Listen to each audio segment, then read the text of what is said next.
Tapos na ang US, Latin America, Australian at Asian leg ng The Eras Tour ni Taylor Swift.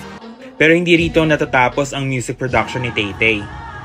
Kamakailan nga ay naglabas na naman ng hindi lang isa, kundi 2 album ang 4-time Grammy winner. Ang double album release ni Taylor Swift ay may 31 songs in total. Sana all productive. Ang Certified Pinoy Swifties, siguradong masaya na naman sa mga bagong release ni Tay-Tay. Dito sa Pilipinas, kilalang Swiftie capital ang Quezon City.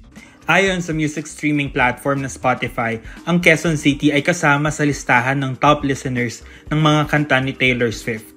Sa parehong syudad din, matatagpuan ang isa sa mga course na nakafocus sa 4-time Grammy winner. And my go-to Taylor Swift song is Tolerated. If it's all in my head, tell me now. Sa akin, Clean. Long live. Long live the walls we crashed through. How the kingdom lights shine just for me and you. Cornelia Street, live from Paris version. Sa akin, Lover. Sa akin po, Getaway Car. Is Clean from 1989 album po. Sa akin, 22. My go-to song is You Belong With Me. Isasample ko na lang yung may hawak na papel.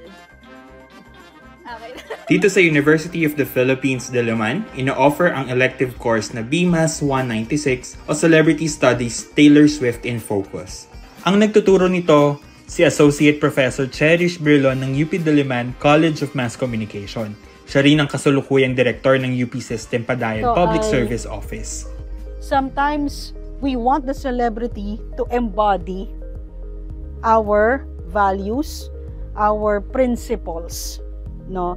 And when that doesn't happen, parang nagigiba din yung mundo natin. So I'm reminded nga of like what happened with the Katniel fandom during the elections, di ba? Parang some of the Katniels were saying na, Danielle, you should speak up, expecting that the celebrity that you love would also unequivocally believe the same thing.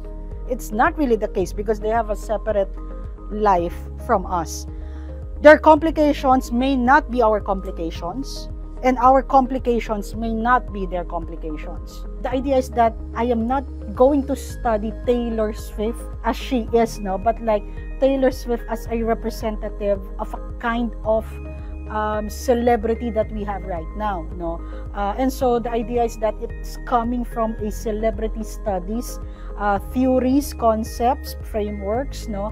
Very interesting ito sa akin kasi yung mga fans na nag-participate or yung mga tao na nag-participate nung nakaraang election, a lot of them are fans of local celebrities, and I think it makes sense, no, na talagang dapat maging active tayo sa ating local politics. But during that time, I've noticed na maraming mga Swifties, no? At may isang grupo nga ng Swifties na nag-come together, they form a group, they really participated heavily in the elections, no? And at the back of my mind, I was thinking na naintindihan ko yung local fans, no? Ang celebrity, meron siyang social function. At ang social function na yan ay ito. Ang BMAS 196 ay tatalakayin ni Professor Brilon sa loob ng hindi lalagpas ng 17 weeks. Nagsimula ang klase noong pang Feb 8 at inaasahang matatapos ngayong May 30. Nandun pa rin kasi tayo sa usapin na kapag ka Pinoy ka, ang dapat mong pag-aralan, Pinoy lang. Although I recognize na kasi kakonte ang mga nag-aaral ng mga bagay na may kinalaman sa Pilipinas, and so we need more voices to be amplified, no, about our culture. But then also Taylor Swift, whether we like it or not, is already also a part of the younger generation's culture, no, and consumption pattern. So hindi mo siya maitatanggal. Actually, ang data niyan, marami talagang mga millennials ang may gusto kay Taylor Swift, and millennials make up a number of a population, di ba? So importante siyang pag-aralan. Hindi nangangahulugan na pag nag-aral ka ng isang international celebrity ay nakakalimutan mo ang pagka-Pilipino mo. But sa akin nga, ang sinasabi ko ay panahon na yung mga international celebrities, for example, may mga pagtingin tayong mga tao na galing sa Pilipinas, mga scholars na galing sa Pilipinas, na may kakaiba, no, kesa sa namamayaning pagtingin. And I'd like for the class to to contribute, no, to a different perspective and an alternative perspective to looking at celebrities. Kasalukuyang may 2 sections ang kursong BMAS 196 at ayon mismo kay Professor Brilon, may higit 300 na estudyante ang nagpalista para makapasok sa Celebrity Studies course ni Taylor Swift. Now po, natutuwa po ako sa class namin. Ang dami ko pong natututunan na konti lang po yung alam ko dati. Masaya naman yung class so far.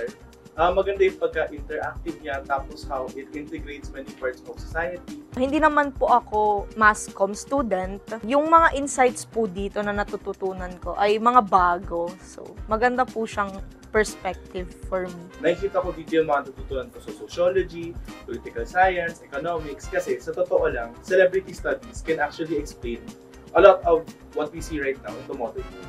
Dahil malaki yung role ng media sa panahon natin ngayon at yung impluwensya ng mga tao na nagre-revolve sa media, tulad nga po ni Taylor Swift at ng marami pa pong artists, mahalaga po siya na pag-aralan dahil yun po yung nagiging lente natin sa kung ano yung nangyayari sa society natin. Pag tumingin ka sa social media ngayon, makakalahati ng feed mo. Si ganitong celebrity, ganito ginawa. Si ganitong celebrity, ganito nangyari. May mga fandom na bumubuo ng mga different social actions. Marami tayong nakikita na power ng celebrities ngayon sa society natin. Hindi na siya tungkol sa pera or tungkol sa politika. Tungkol din to sa mga celebrity natin na nagde-define ng modern world natin. Yung pagtingin sa pop culture bilang hindi importanteng bagay na dapat tinitingnan ay in a lot of ways is also medyo elitistang pananaw. Pop culture is something that's embedded in us. May nabasa ako na if you want to change something, change it via popular culture. Popular na kultura ay mas tinatangkilik ng nakararami. Kahit sa mga mahihirap, bahagi sila ng popular na kultura. Pag pinag-usapan natin ng teleserye, ang mahihirap, nanonood ng teleserye. Pero hindi ba elitista yung sabihin na dapat konstitusyon ng pag-aralan natin? Kung marami sa ating mahihirap, ang kanilang access lang sa idea ng edukasyon ay telebisyon, ay mass media, sino ang magsasabi noon? Importante yung pag-aralan ng konstitusyon, pero paano?